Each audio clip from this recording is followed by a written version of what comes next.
Ready হয়ে গেছে, এখন কি করা যাবে? আমরা দই ফাটছে, এই যে দই দই চিংড়ি হচ্ছে, দই চিংড়ি।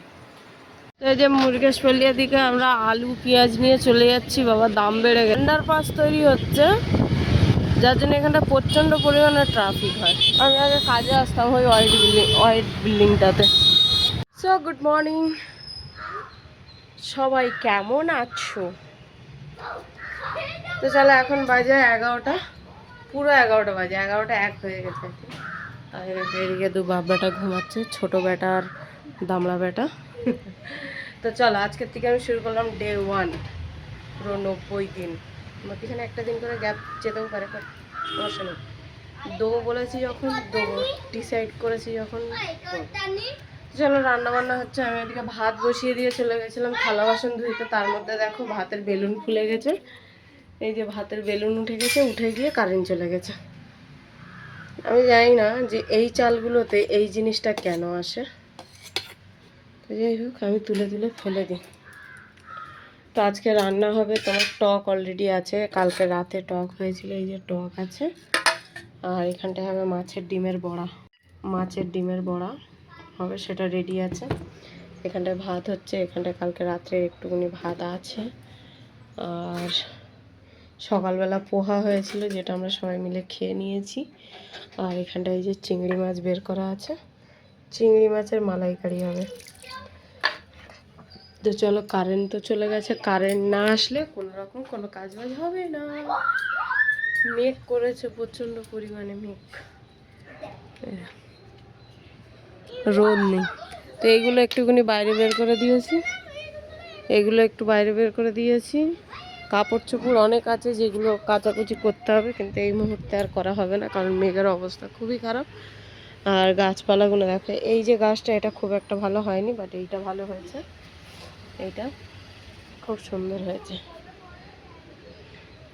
তো তুলসী গাছের মাটিটা খুব খড় হয়ে গেছে, যার জন্য তুলসী গাছটা না ভালোভাবে সারভাইভ করতে পারছে না। তো আমি এইখানটায় কটা দেখো তুলসী গাছের দানা তুলে রেখেছি, এই যে।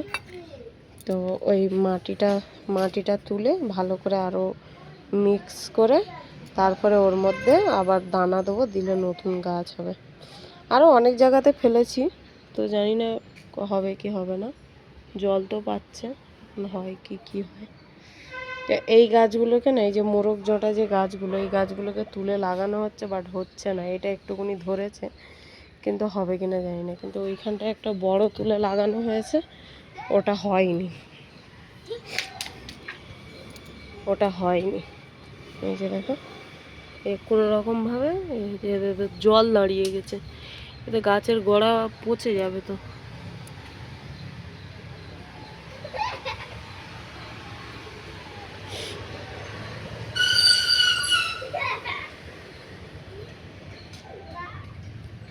আমি করছিলাম চিংড়ি মাছের মালাইকারি। তো এই যে দুধের অবস্থা এই অবস্থা হয়ে গেছে। কোকোনাট মিল্ক বেশি দিন হয়নি, 1 সপ্তাহ আগে আনা হয়েছিল, তাও জানি না 2027 অব্দি ডেট দেওয়া আছে এখানে।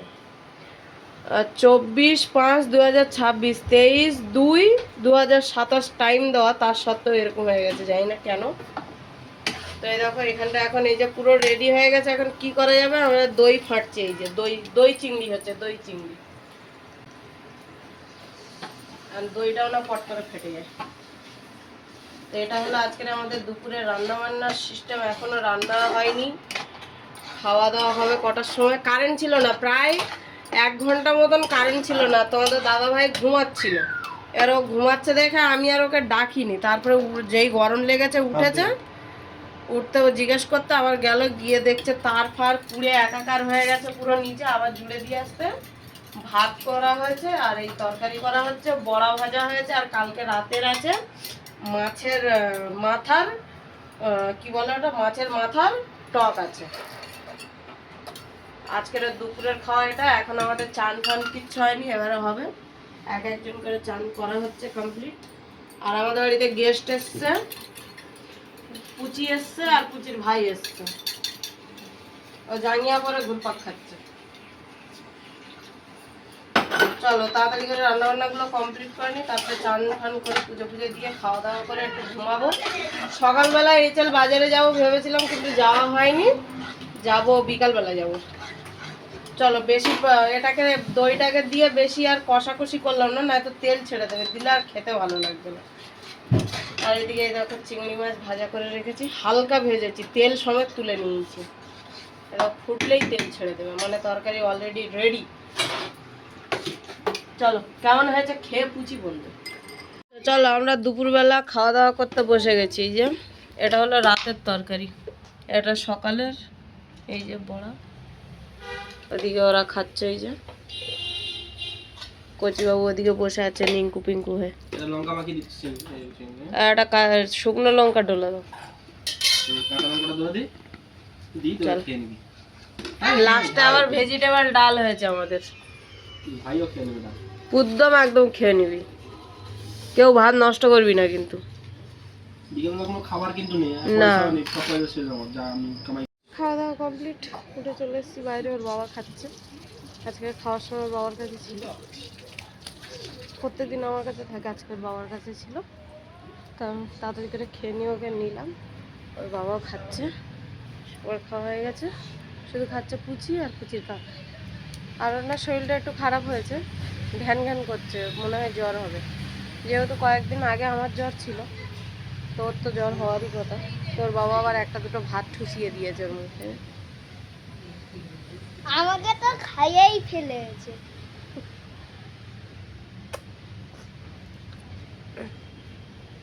মা তোমার ফোনে স্পিকার এখন বাজে সন্ধ্যে 7:38 আর আমরা যাচ্ছি বাজারে। দেখো তো দেখা যাচ্ছে কিনা, পুরো দেখা যাচ্ছে। আমরা যাচ্ছি বাজারে আলু পেঁয়াজ একটু সবজি সবজি নিয়ে আসতে। মেন যেটা হলো আলু পেঁয়াজ আনতে যাচ্ছি। তো বিকালবেলা ভেবেছিলাম একটু এঁচেল বাজারে যাব, কিন্তু এঁচেলে যাওয়া হয়নি। ভেবেছিলাম একটু কচুর লতি, শিম, মূলো এগুলো নিয়ে আসবো। তা সকালবেলা তো লেটে ঘুম থেকে উঠেছি, সেই কারণে আর যাওয়া হয়নি।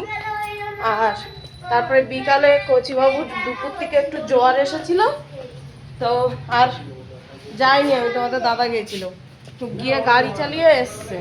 এর সাথে আমি বললাম ও এখন একটু সুস্থ আছে, চলো একটু বাজার থেকে ঘুরে আসি বলে এই যে বাজারে যাচ্ছি। ঘরে বসে থাকতে না ভালো লাগে না, কেমন যেন একটা বোরিং বোরিং লাগে, আর কেমন যেন নিজের উপরে নিজেকে প্রচুর রাগ ধরে। ঘরবন্দি হয়ে থাকতে মোটেই ভালো লাগে না। আগে তাও কাজে যেতাম আসতাম, তাও এতটা ঘোরার ইচ্ছে থাকতো না। কিন্তু এখন করে মানে ঘরে বসে বসে এমন হয়ে গেছে যে একটুখানি ঘুরতে গেলে মন্দ হয় না, এমন একটা ব্যাপার। চলো যাই এখন। ওই যে 200-100 টাকা যা ইনকাম করে এনেছে বাজার করে আনি। তো এই যে মুরগেশপল্লিয়ার দিকে আমরা আলু পেঁয়াজ নিয়ে চলে যাচ্ছি। বাবা দাম বেড়ে গেছে। আলুটা তাও 4 কিলো 100 টাকা, 2 কিলো নিয়েছি। আর পেঁয়াজ হলো 2.5 কিলো 100 টাকা। পেঁয়াজের দাম বেড়ে গেছে। তো চলো এখন এদিকে ছেলে নেবে একটা প্রেস্টিক কেক। আমার কাছে পালং শাকটা ভালো ছিল, বটা পরিষ্কার পুরো। তো সবজি নিতে এসেছিলাম, কিন্তু যে আঙ্কেলের কাছে আমরা সবজি নিই সেখানটায় সবজি খুব একটা ভালো নেই, শুধু বেগুন টমেটো তারপর আরও কী সব। তো এই যে এই দোকান থেকে নেবে কেক। চলে যাও কেক।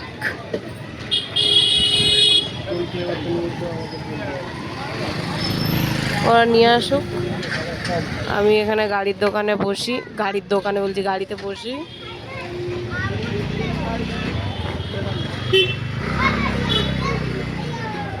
দিদি আসছে, দিদি কিছু টপ রেখেছে, বললো নিয়ে যা।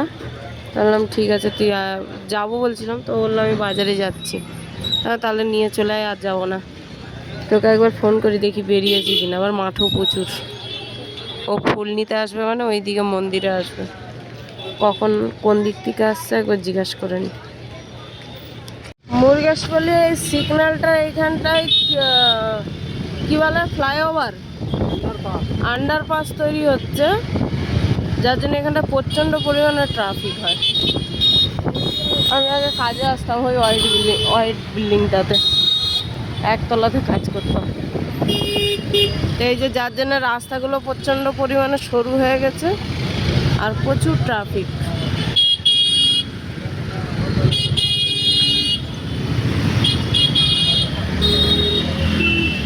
বেশ কয়েক বছর আগে ওই যে উঁচু মতন ওইটা হয়েছিল, ঠিক আছে। ওটাকে আবার বন্ধ করে উঁচু করে ভরাট করে দিয়ে আবার এই যে এই সাইডে খুঁড়েছে। কি হচ্ছে এখন না হলেও বোঝাও যাচ্ছে না। এই যে সব জেসিবি মেসিবি সব দেঁড়ে আছে।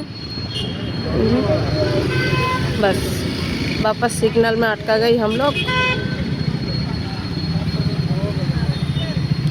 রাতের খাবার খেতে বসে পড়েছি। এইদিকে ওই যে কচিবাবু এইদিকে বসেছে ওর বাবার কাছে, আমি তাড়াতাড়ি করে খেয়ে নেবো, কারণ এনাদের দুজনের খেতে একটু দেরি হবে, ওই জন্য আমি তাড়াতাড়ি করে খাবো।